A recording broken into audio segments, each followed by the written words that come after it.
So this page 6 is fairly dense and goes over some really deep stuff. You could have looked up these philosophers, but you really didn't need to. What you really need to do is just think about the 3 or 4 statements that they made. Statement 1 is Descartes defined life. Descartes was a philosopher. He defined life as being a series of mechanisms. Aristotle, as we just discussed in class, defined life and focused on being able to move, which seemed to make sense. I remember Aristotle was a Greek philosopher back in the day when there were togas and or toga-like clothing and stood around in a stood or sat around in some kind of theater and argued without really experimenting. Kant, later, a philosopher much later than Aristotle, defined life by organization.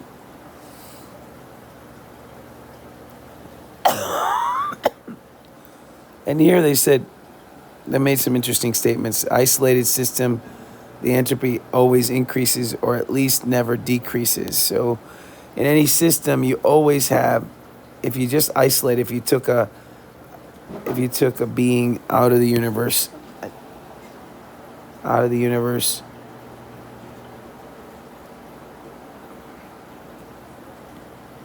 just going to represent the being by this box I'm drawing here. So you took this creature, this system out of the universe somehow, and you put him the entropy in this box could never decrease, and certainly the disorder here would never would never decrease, right?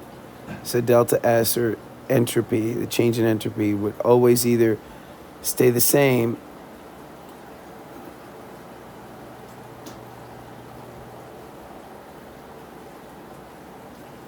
or increase. Now you might say, well, wait a minute, how does that make sense? Didn't we just say a little while ago that life decreases entropy? Well, that's true, but the way life decreases entropy is life exists not as in an isolated box outside the universe, but inside the universe. Life exists surrounded by stuff. And what life does is life decreases its own entropy, its own change in S, but as it does so, it does an exchange. There's an exchange. It decreases it by bringing in order from outside, but to the outside, it increases entropy. It increases the entropy outside itself more than it decreases the entropy inside itself. So the total entropy is always increasing. The total entropy, the total disorder, so total chaos in the universe is always increasing. What life does is it exchanges entropy or disorder for order with all kinds of things. An example they gave here in the reading is that when you eat a steak, you're taking in the steak and using the energy from that steak and the protein of that steak to create order from disorder. But 90% of that energy that's in that steak is going to be lost, and the increase, therefore, increasing the entropy of the area of everything around you. Only 10% of that is actually going to be used to create order. It's going to be captured and is going to be available to create order. 90% is going to be lost to the universe, and you're going to lose order. You're going to lose order, increase disorder. So even though in an isolated system outside the universe, this can't happen, we exist inside the universe, so we're able to exchange order for disorder.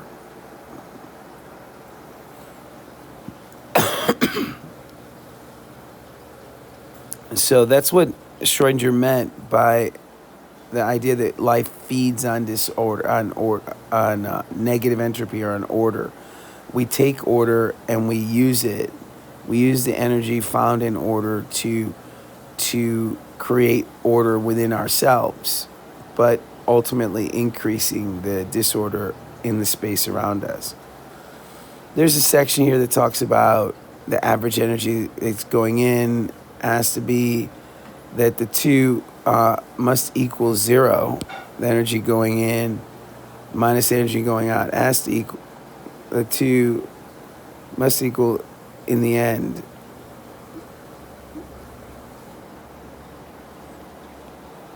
The energy going in must equal energy going out. Otherwise, you'd get really, really cold or you'd get really, really hot. So you'd have to find a way to mediate that through mechanisms.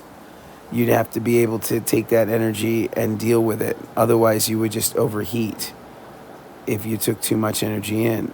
Now, we're able to manage that through chemistry, but the bottom line is that it needs managing. So the universe is really all about this idea of total increasing randomness. Life is all about organization, defined by organization from the very earliest, most fundamental components. Life is organized, but it has to trade that organization with the rest of the universe. It has to increase the disorder in the rest of the universe in order for it to create this order within itself. So here, the difference between a closed system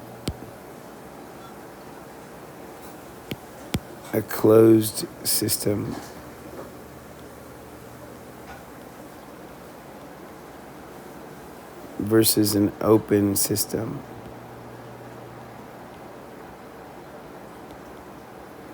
In a closed system, that box that we took out of the universe and we put it isolated all by itself in the middle of nowhere.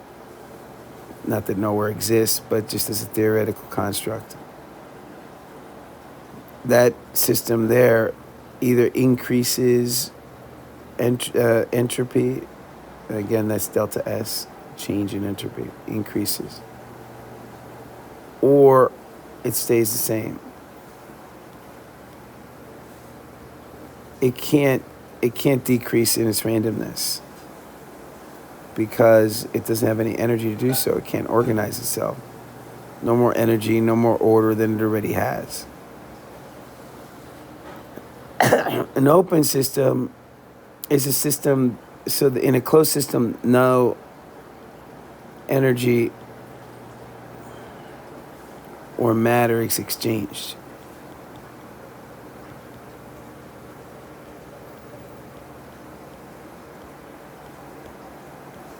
In a closed system, you have an exchange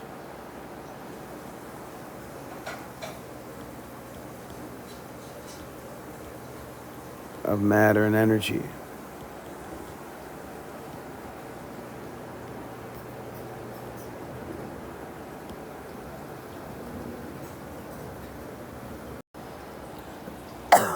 So they use a refrigerator as an example. You have a refrigerator. Some of you have thought of this. Some of you haven't thought of this. Certainly an air conditioner works the same way. There's a refrigerator, there's a door. How does a refrigerator keep things cold, or even a freezer? How does a freezer keep things cold? How is that possible? How are you able to get rid of heat? How are you able to get rid of heat? The way a refrigerator is able to do that, you can't make, first of all, let's be clear, the difference between cold and heat and hot. Cold means less heat. Hot means more heat. There's no such thing as cold. There's the lack of heat or the increase in heat, right? Or the presence of heat. Cold just means that you have less heat than something compared to it. It's not a, there's no such thing as something that's cold. It's something's cold compared to something else. It's a relative measurement. So there's your refrigerator. You put your ketchup in there, or maybe not. Maybe you keep your ketchup out, but your mayonnaise is in there. Your pizza rolls are in the freezer. How does this box, it's a system, if it did not exchange anything, it couldn't be cold. It couldn't be cold. At best, it could stay the same. But it couldn't get cold because it can't exchange, it can't make it colder. In order to do that, you have to take heat out. If you look on the back of your refrigerator, you have these copper coils. Most of them are copper. I don't know anymore if they still use copper or not. I don't know. But they used to be copper coils. They go round and round. They're tiny little fins, really. The more surface area, the better the exchange of temperature. Radiators in your car work the same way. Air conditioners all work the same way. They're connected to a compressor.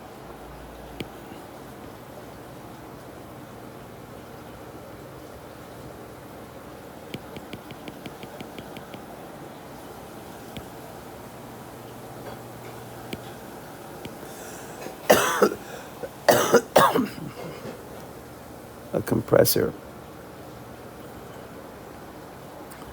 And what the compressor does is it compresses the gas. It's a gas inside here. It's not air, it's a special gas. The type of gas is a point of contention, but in any case, gas goes in the compressor compresses, makes it real tight, and then as it goes into these pipes, the heat from the outside, the gas expands and releases heat to the outside. As it releases the heat, the compressor then compresses the gas again, and then expands again, and it's just releasing the heat to the outside. So those coils need to have air circulation, so if you ever block them, they're trapped, the heat's trapped, and the refrigerator won't work well, it'll overheat. Same with a car. Same with your air conditioner at home. You have to keep those vents clean and so that the heat can get out. Otherwise, you're not exchanging heat. You're, in fact, making it a closed system. And closed systems can't exchange materials. So you don't want a closed system if you want to exchange heat, if you want it to be colder, if you want it to be different from the outside. You want it to be colder than the outside, then it has to be able to exchange that heat. Otherwise, it just won't be able to do that. It's an open system. Life has to be an open system because life has to be able to exchange matter and energy. So life is an open system. Now, it depends on whether you want to accept Mary's arguments or not. I think they're pushing this argument a great deal. The fact that a virus can be alive and not alive. I mean, if it's either alive or not. It could be in a dormant phase, or they're talking about the Byron phase or what have you. But again, it depends on how complicated you want to define life. You know, one of the big purposes of doing this activity is for you to get the idea that it's not a simple definition. Life is not a simple definition.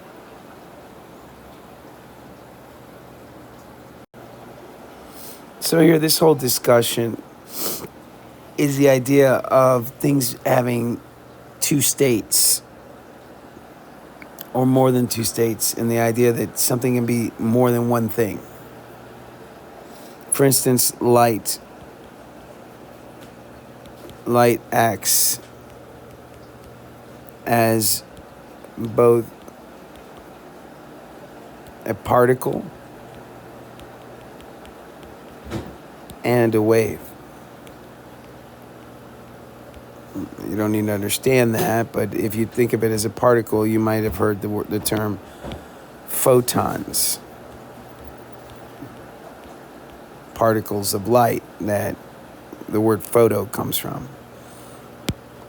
Electrons can act as discrete particles or waves,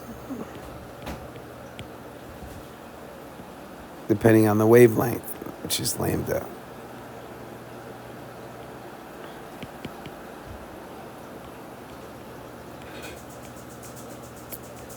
Wavelength is, the symbol is lambda, yet another Greek letter. The point is, things don't have to be pigeonholed into one definition. You can have, it can be one thing under certain conditions and another thing under other conditions, depending on how it acts, how it reacts. And the example they use is a virus. I'm not sure how well I accept it, but a virus can be considered alive if in one phase and not alive in another. You might call it dormant.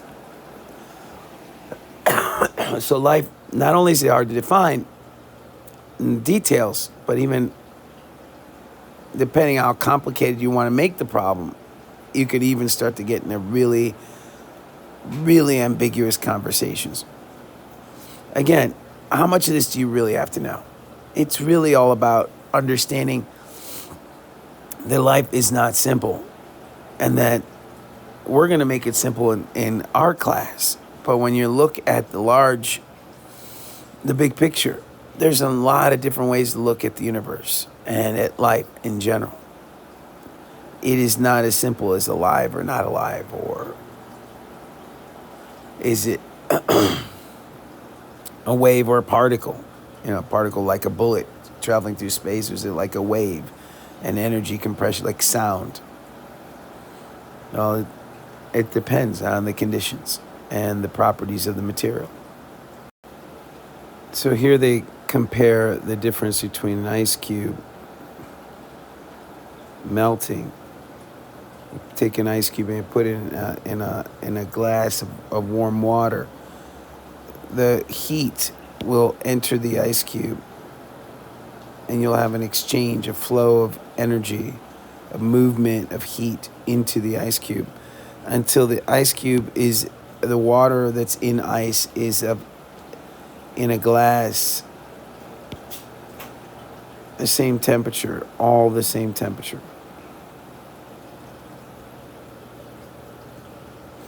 Once the temperature, the average kinetic energy is the same, then there's no more heat flow between,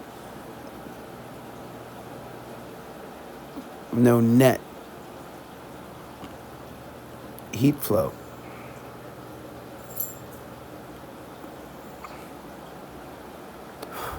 So there not being any heat flow, that is called, they're calling it here, they're calling it heat death. All right. Heat death just meaning that the exchange of heat is no longer flowing in any one direction. So goldfish being put in that glass of water, if that water is colder than itself, then the tendency is for the heat to want to flow out of the goldfish. The goldfish has to do something to keep its heat up, to increase its heat inside, so as not to die. Now, in this case, die meaning not being alive, but also so heat death doesn't occur, so that there is no end to the flow of heat. Because once the heat stops ending, once the temperature of the fish is the same as the temperature outside, as long as the heat is no longer being made, then the fish is dead. So the objective here is for the fish to find ways, mechanisms, and ways to keep homeostasis, to stay alive by eating and producing heat, by moving, shivering, by closing the blood vessels so that it doesn't exchange heat as quickly, by building up the way mammals do blubber on the outside of their body, outside their muscles, to keep the internal temperature constant. It has to find a way to keep homeostasis. That's what life does. So what Schrodinger would say, it's the exchanging disorder, order for disorder. It's taking in energy and food in order to keep itself in homeostasis. So again, you have this organism. I'm gonna just draw a block, a square, and it's open. So food is coming in. There's food going in, and there's oxygen gases going in, and there's water going in. All that is causing an increase in randomness inside. So there's disorder.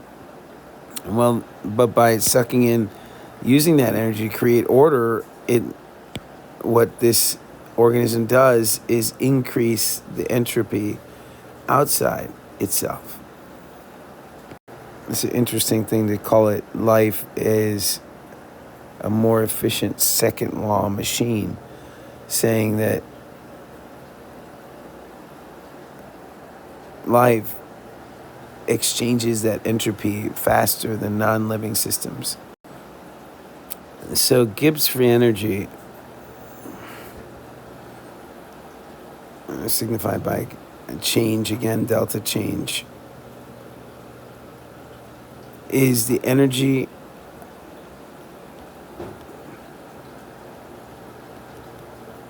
available for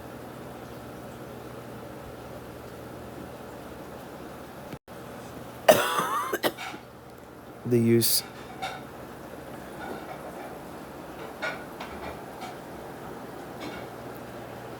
available for use for some purpose.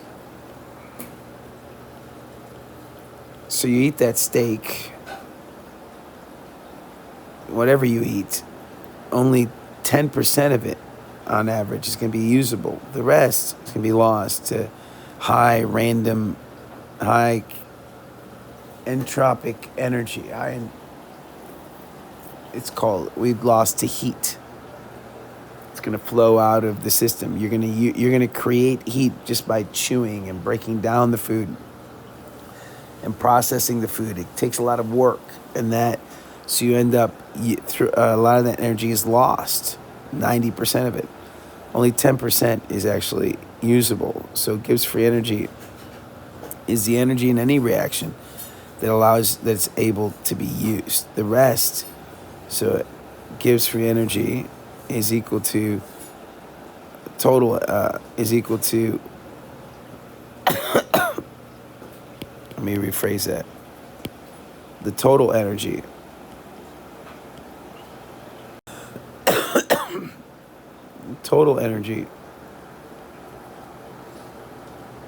has to do with Gibbs free energy. It has to do with enthalpy, or the change in heat.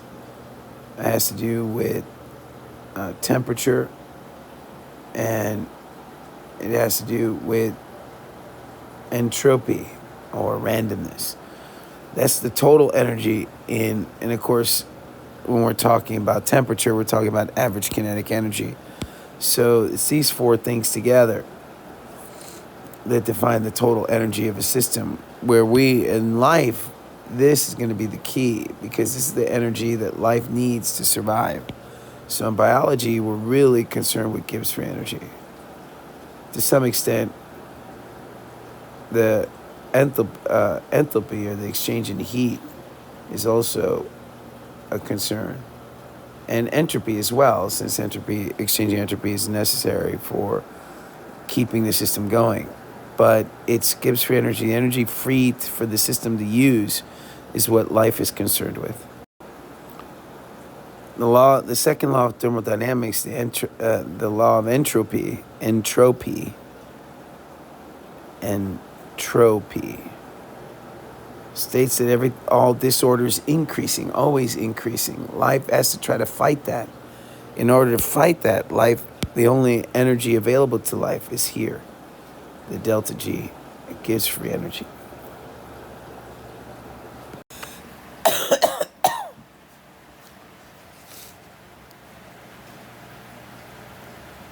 So, key point here is that life strives to maintain order in the face of the demands of the second law.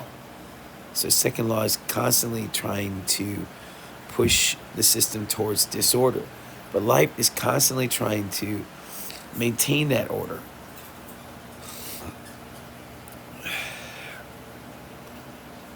It does this by degrading the free energy outside. And so let's take a look at one example, the example of the leaf. So a leaf is taking in energy from the sun, and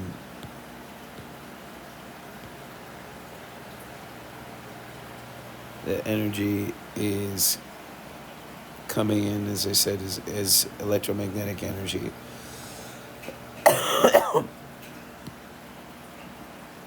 As a wave.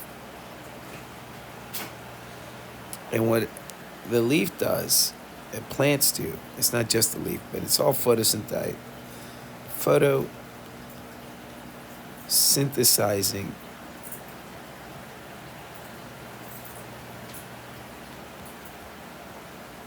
organisms. Specifically, obviously, plants I'm just using a leaf because that's what everyone's used to hearing about, which is plants. There are others.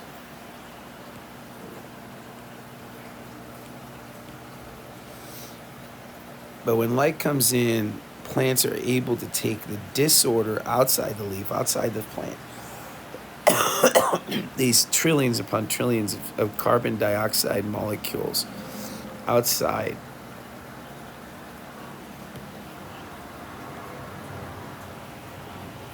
the plant, and it's able to take water from the very root of the plant, the very ground. Takes water from the ground up through its roots, through its stem. The water goes up and into the leaf as well.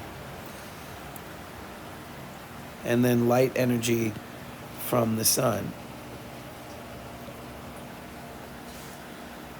and mix those three together and force order.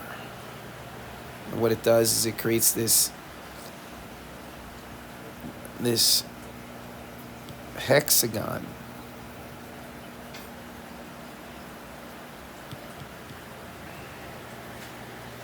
Takes all these atoms and these molecules of carbon dioxide,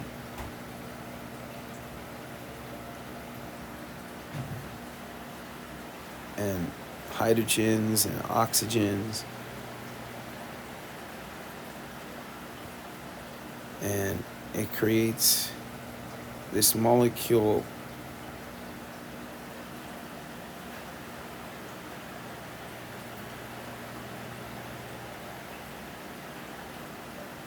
of sugar.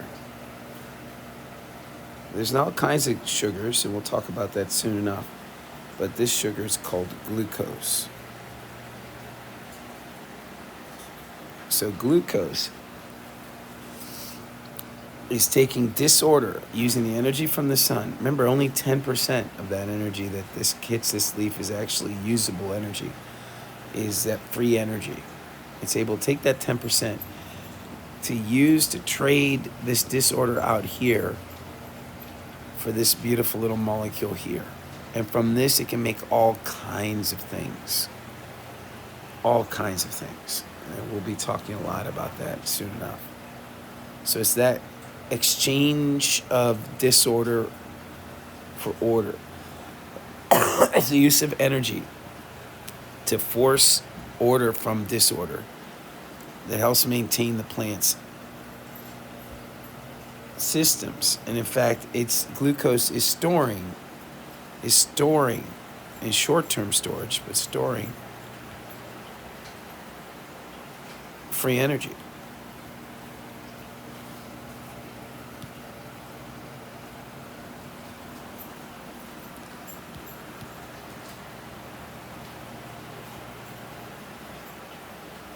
And by storing free energy, it can then use that free energy as food, or it can use it to build other molecules, other structures, whatever it wants to do. Of course, we eat that glucose in our Skittles and our apples and our plums and pears, and we create order in ourselves. And then each time we lose a bunch of this. So a lot of disorder is traded for just a little order. So that's why life has to work so hard in this universe to make it work. The key is that usable energy goes in and unusable energy comes out.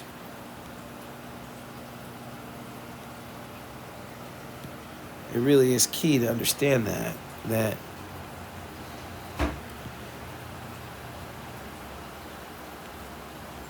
energy that the plant is not able to use, that 90% or so, and it's just an estimate, but 90% or so of that energy is unusable, and it's so that again, that explains again why. Another example of us trading order for disorder. So when we look about order, we have to think about crystals. Crystals are formed from disorder. These were all elements that were in solution, or molecules that were in solution, some kind of salt in solution, and they were allowed to settle and find order. And they got into order, as you can see, perfect, beautiful order, geometric order. And they'll stay in that order for a very long time. So the idea of Schrödinger's idea that life somehow stays in order longer than non-living systems seems to be at odds with this reality that crystals form. And some of you may have grown these crystals in middle school or elementary school in a home kit or in a summer program. But one thing is true that you might have to add if you're going to come up with a better definition of life is not only does life keep order for longer. This, by the way, is doesn't happen as often as not. Order, this order happens only under certain conditions. If you've ever grown crystals, you know it's very easy for them to fall apart in the beginning. That being said, living systems, not only do they find order very much like what you see here, in the sense that you have extreme order, but they also the temperatures stay differentiated. So you don't have the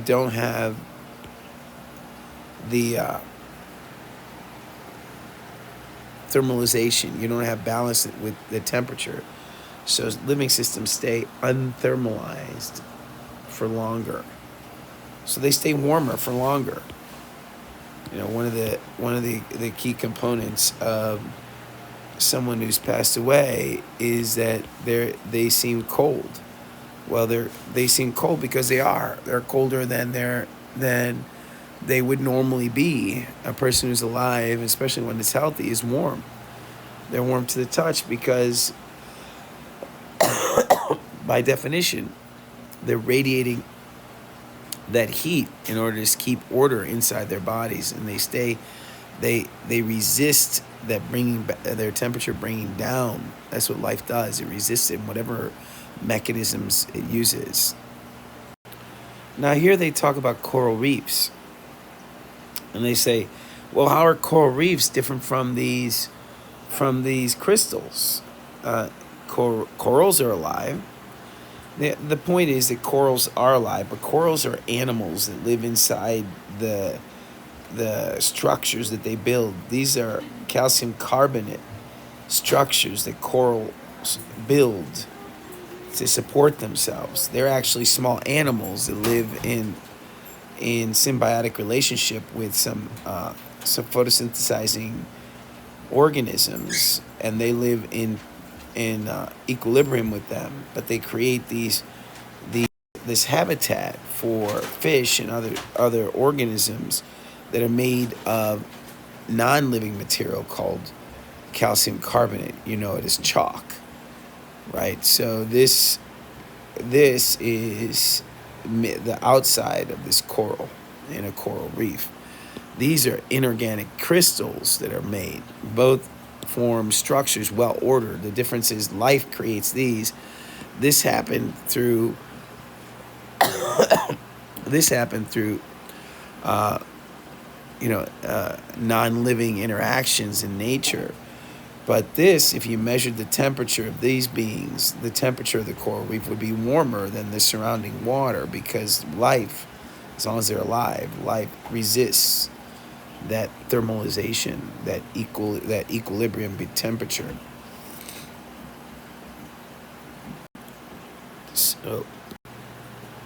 So here this discussion references a gentleman called Potter Stewart. Where is it?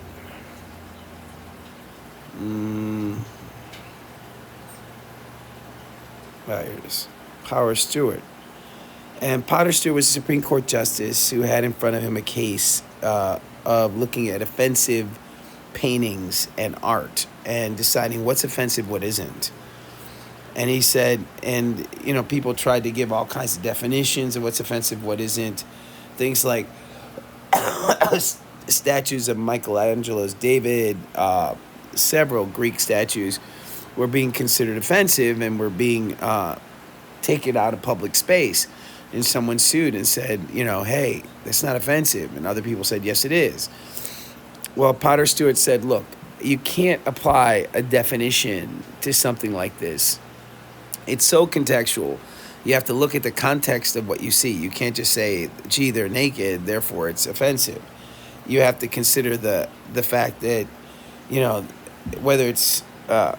whether something's offensive now, you have to look at it in context of whether it's actually art or is it offensive.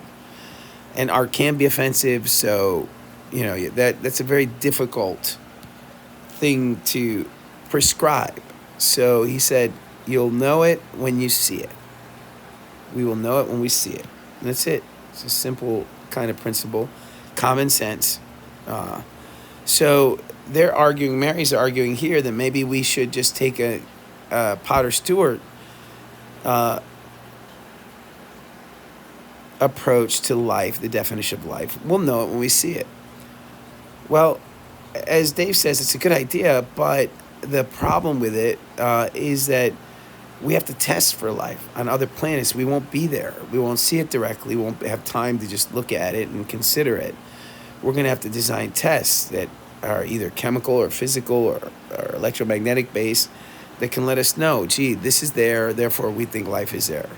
Because we won't be able to observe over time, or at least not in any recent, with any technology we have now.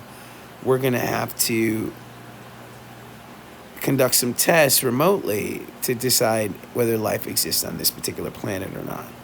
So we have to have a better definition, something that we can measure. And it goes back to measuring entropy, measuring temperature. These are things that we can measure, and we can decide, well, gee, it's warmer than the environment. There certainly seems to be taking in material, seems to be growing. These are things you can measure. Okay. All right, let's go ahead and define and write these answers. The rest of the discussion is just back and forth, kind of the detailing out how you want to make the arguments, and where do you want to draw these lines that it's very difficult to draw. So Dave says that the most important law of physics is arguably the second law of thermodynamics, which states that any isolated entropy always increases. Why is this specific law arguably the most important law of physics?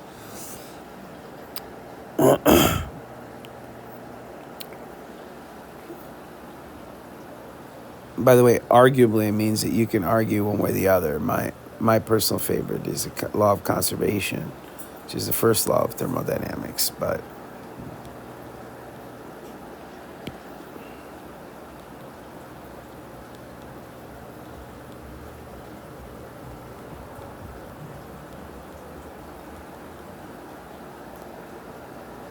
The second law is the law of entropy.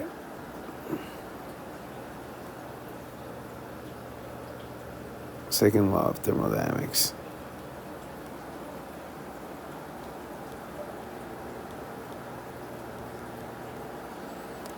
Which says in an isolated system, the change in entropy is always increasing in an isolated system.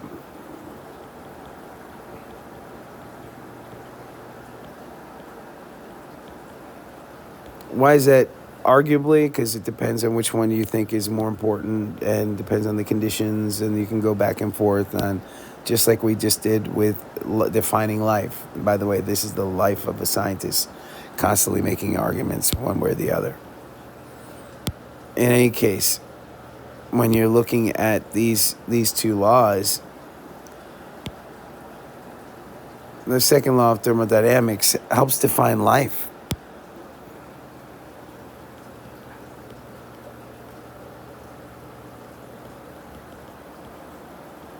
In a way that the first law can't.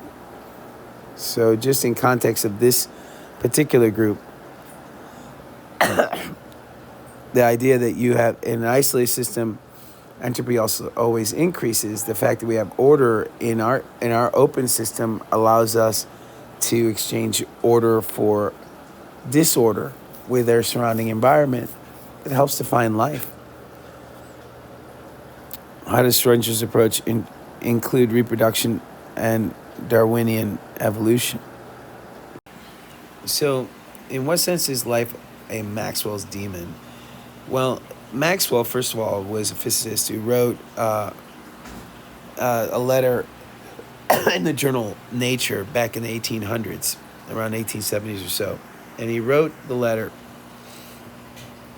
to discuss a thought experiment, as many of these things begin as thought experiments. And he thought, well, what if we had this box? In fact, this whole thing is a giant thought experiment, right? We have this box, and it's this really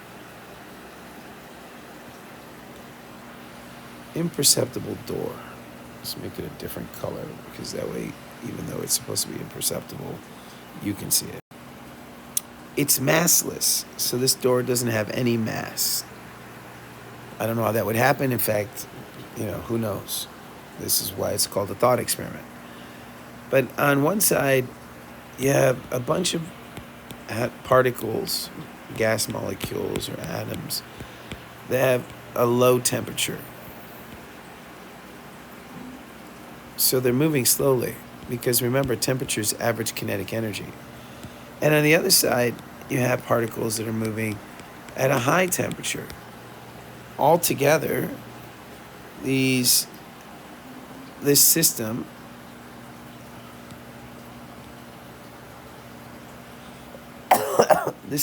has a total entropy.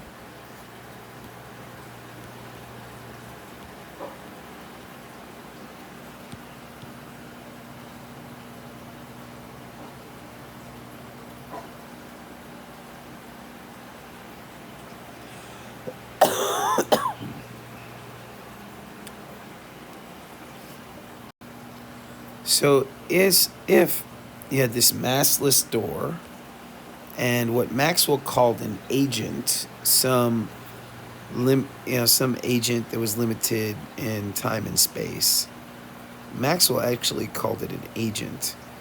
It wasn't until Lord Kelvin later called it a demon. He was referencing the Greek concept of a demon, or a mythological creature, a supernatural being working in the background, not the evil things that we think of today.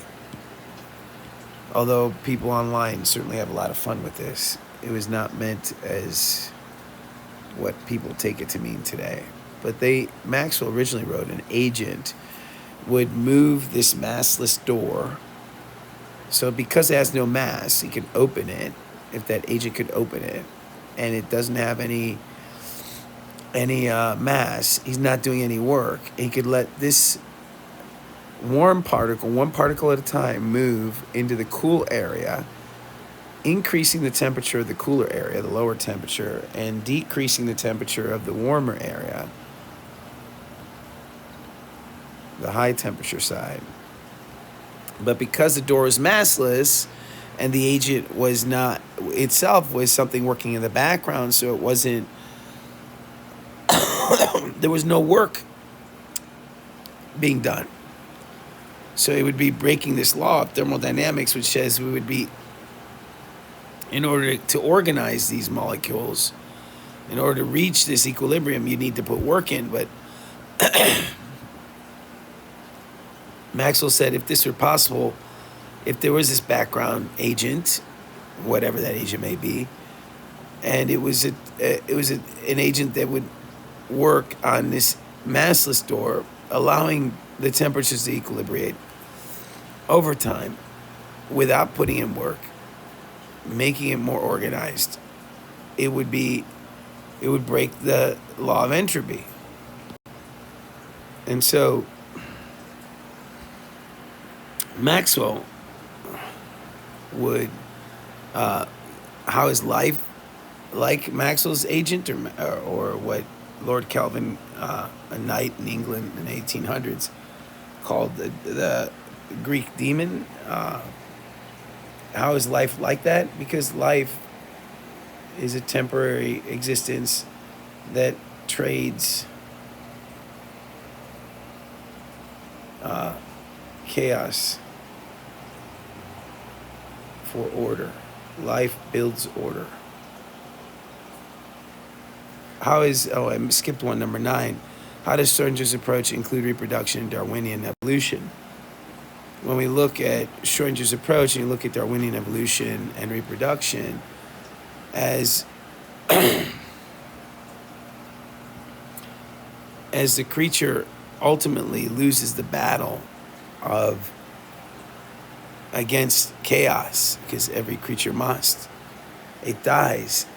But by reproduction, it leaves behind other creatures that continue that fight against chaos and continue to order.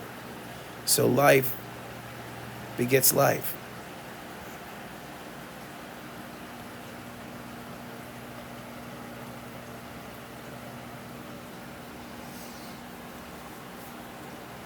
And of course, in Darwinian evolution, the ones that are best fit to survive are the ones that are better at keeping entropy at bay and keeping homeostasis under the conditions that have changed in the interim. Explain the refrigerator and leaf analogy. I've already done that. What disadvantages in Schrodinger's approach can you identify? Well, the problem with Schrödinger is it doesn't take into account temperature and and as I said earlier in the video, order can be found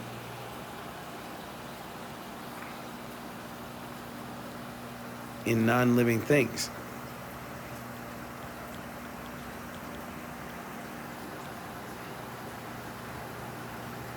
And by the way, this quote came from Wikipedia.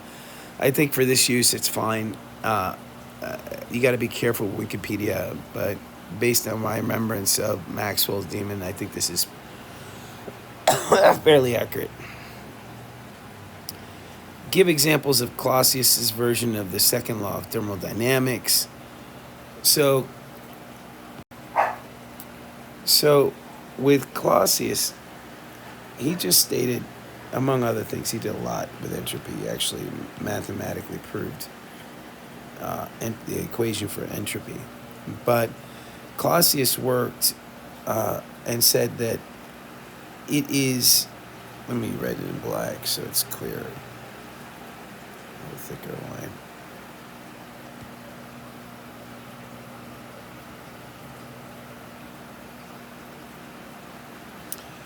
I believe he said impossible, but I'm going to say improbable.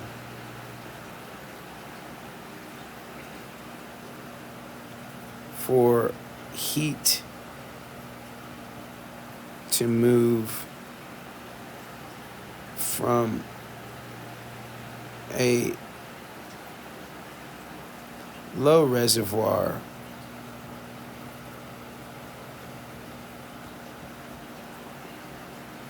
system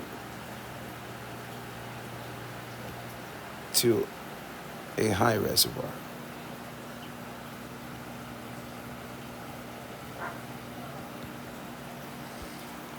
So in other words, if you have this box has this much heat, just as represented as this red, and it has this much that's not hot.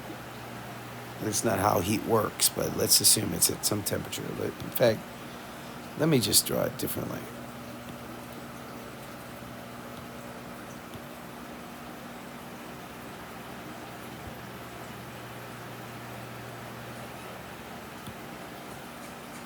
Let's say this is at 90 degrees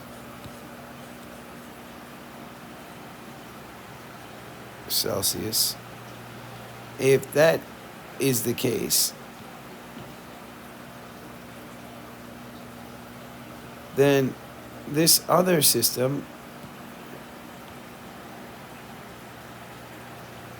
that's cold, it's colder, right? The colder than, it still has heat, but it has less heat than the 90 degrees.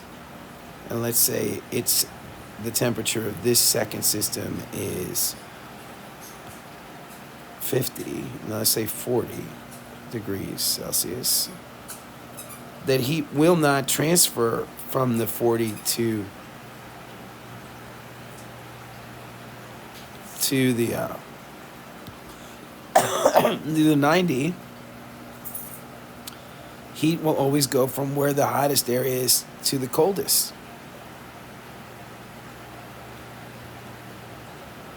So, what does he mean by that? It's really common sense, but he proved it mathematically. So if you have a frying pan and it's hot,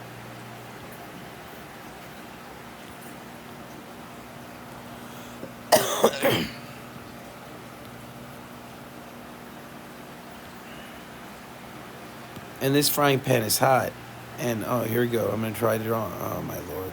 Drawing a hand. Oh, jeez. You know what? Yeah, just so you don't laugh at me, I'll put a hand here. So if this hand goes to touch that skillet, heat is not going to go from this. The skillet isn't going to get hotter because your hand touches the skillet, right? Your hand is going to get hotter. It's going to burn. The skillet's not going to burn. Because why isn't that the case? It's because the heat in this system is much more than this system. This one is at 98 point whatever degrees Fahrenheit. And this system over here is at what?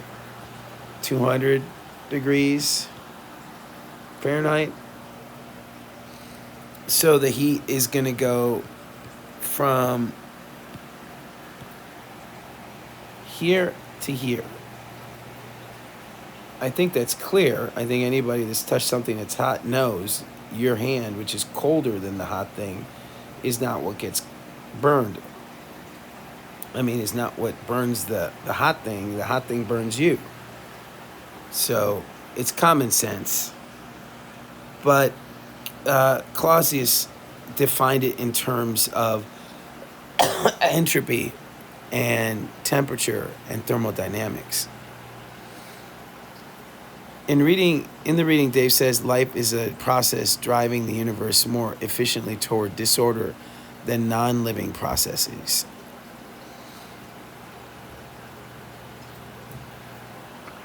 So the universe is moving towards disorder, and it's being driven that way. And then the other one says, but then he says, life stays off the second law. where's the conflict is that in one statement you're saying you're increasing entropy, right? And in the other statement you're saying you're decreasing. I'm going to use the symbols again, change in entropy. And the other statement you're saying you're decreasing the entropy. So that's where it's apparently looks like it's contradictory. But why is it not? Because remember, you're exchanging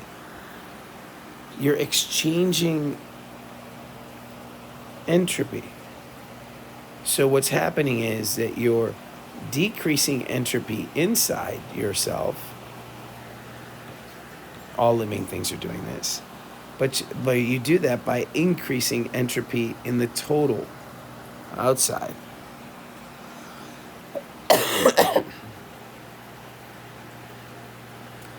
Life is successful because it's able to separate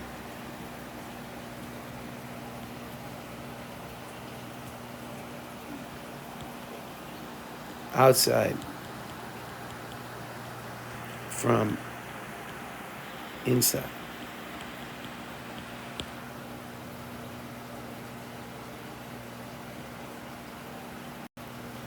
So one of the totalitarian principle is that if it's not forbidden by these laws that we've seen, and remember, laws are observations that we as limited creatures on planet Earth have observed, that if these laws, if whatever it is not forbidden by these laws, by these mathematical equations, then if you consider the expanse of the universe, the absolute size and unpredictability of the universe, then it's absolutely mandatory. It's compulsory. Compulsory means it's mandatory that some kind of exotic life exists out there.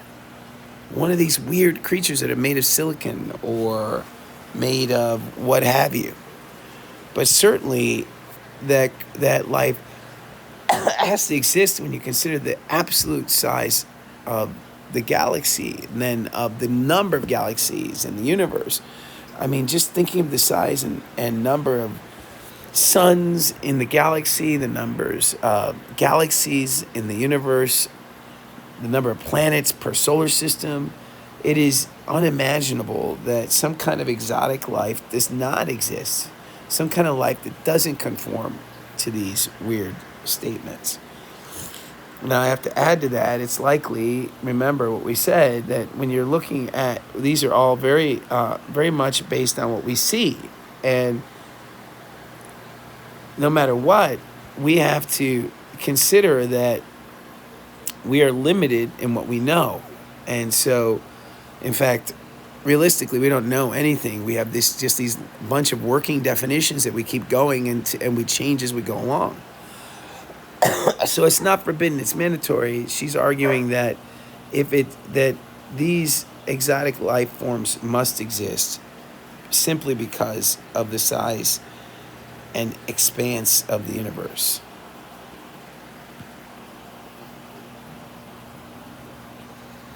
Dave says a characteristic feature of life is that it is able to exist for a long time in an improbable state. Explain. You are incredibly ordered. It is incredibly improbable that you would exist in a universe where most things are going towards chaos and falling apart. You did the opposite. Trees, there are trees that are 10,000 years old. Like these are ridiculous amount of time for things to stay ordered. So it is, it is really improbable for that state to exist in nature. But what life does is it continuously trades that order for disorder. Viking missions are, by the way, space missions where you sent probes to other planets, including this experiments are searching for life on Mars. What are the experiments done for the Viking missions? What were their results, their conclusions, perspective? That I'm not so worried about it. If you want to do that for extra credit, you can go ahead. There were some really interesting experiments, but let's say 100 points extra credit if you want to go and write this up. assuming you do a good job at it, I have no problem with that. That's a little bit extra work. And looks like really, yeah, the SETI is also very interesting. These are all NASA missions that are looking for life on other planets. Now, Mary suggests that maybe for now, while searching for example extraterrestrials, it's best to go with the Potter-Stewart approach. We will know it when we see it. What is Potter-Stewart approach and why does Mary propose it? I explained that in the previous video, so you can look at that there. All right. So I don't want to repeat myself. I'm sure you're sick of listening to me if you've listened to a number of these at all. But this will just make extra credit just because it's interesting, it's fun, but we have to move on. I thought this was an interesting way to look at the characteristics of life. It's certainly challenging, mathematical, and probably at times, if not a lot of times, confusing. But I think it's worth your time to at least try to get some of these ideas down. Of course, we'll be working with it throughout this week before your lab on Friday or Thursday, depending on what have you.